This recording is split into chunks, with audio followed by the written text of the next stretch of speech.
Welcome. This is HLN Now. I'm Michael Allen. But we start with severe weather that's hit a large portion of the nation. Talking East Coast here, heavy rain, destructive flooding. I say that, but I want to show you a couple of pictures. You see this shot here? That could be anywhere USA. This is Baltimore. That could be any street in the USA. But keep an eye on this right here because it turned to that.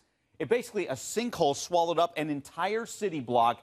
What again was a city street turns to that. 10 cars in what now is a ravine. What you see here, that is like a railroad track there. That just is a great picture of what constant rain can do. In the Baltimore area, it's about 4 to 5 inches. So that's what we're dealing with here. Thankfully, and everyone's saying this there, no one injured, no deaths reported. But imagine that. So someone who's living up here, watching this play out, eyewitness to all this, described what happened.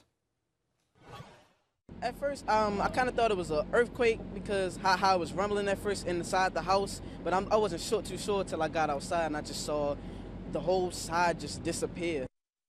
Boom, there it is for you. Okay, so that's Baltimore. We know that there was trouble in Philadelphia, Delaware, other parts. Let's get down to the Gulf here in Alabama. This is Orange Beach, Alabama. Look at that number, rainfall totals, 22 to 26 inches. You move a little bit to the east of Pensacola, nearly 21 inches of rain falling there. So really, when you talk about just this panhandle, this Gulf area, and there's the panhandle of Florida, just getting hammered with rain. The rain's so severe and flooding so bad that at a jail, there was a gas explosion. 2 inmates ended up dead, 150 hurt, and you also have 3 inmates that at last report still unaccounted for, so they could be dead. They could have escaped, so that's the situation they're dealing with there. And I mentioned Pensacola, Florida. That's where we find CNN meteorologist Chad Myers is on the phone. Chad, tell us what you've come across as you're there in Pensacola. People helping people, Mike. I can't believe the scene here. We're at Bristol Park, around Bristol Creek, and this area was the hardest hit, the highest water, and the streets are lined with cars. Literally, there is more traffic in this neighborhood than anywhere else in Pensacola because people have come here to help. People that don't even know the people here, but they saw the pictures on TV and they saw the damage here. This is the area that people had about a foot between them and the ceiling of their home. So they either broke through the ceiling or they went into the attic if there was access, and they climbed into the attic and they rode this flood out in their ceiling, in their attic itself.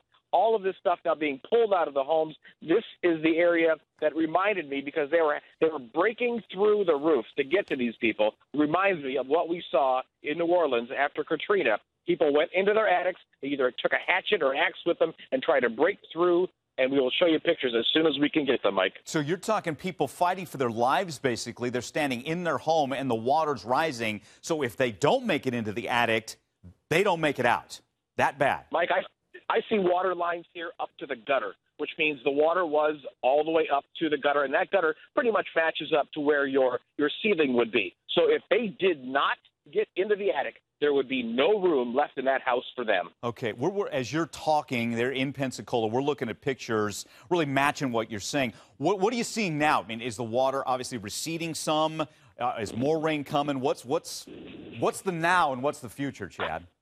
Well, that's part of a flash flood. It flashes up and it flashes away. It goes away very quickly. You wouldn't even know, other than all the stuff out in the street and all these people helping, you would never know that this place was hit by a flood. It's gone. The water's completely gone. It flashes away, but that's the risk. And if you don't know about it and you can't hear it or you don't have a NOAA weather radio on, all of a sudden water's pouring into your home and you're asleep. This happened at 2 o'clock in the morning. So people were scrambling in the dark because the power was out, trying to get to someplace safe. Wow. Okay. Chad, I know you're going to check back with us next hour as we continue to cover this again. Baltimore, we saw the road give way. Thankfully, nobody injured there. Explosions, and Chad basically laying it out there for us, the people in Pensacola fighting for their lives, having to climb basically through the roof from the inside just to make it out alive. We appreciate Chad and just bringing that story to life for us as he's right there in Pensacola.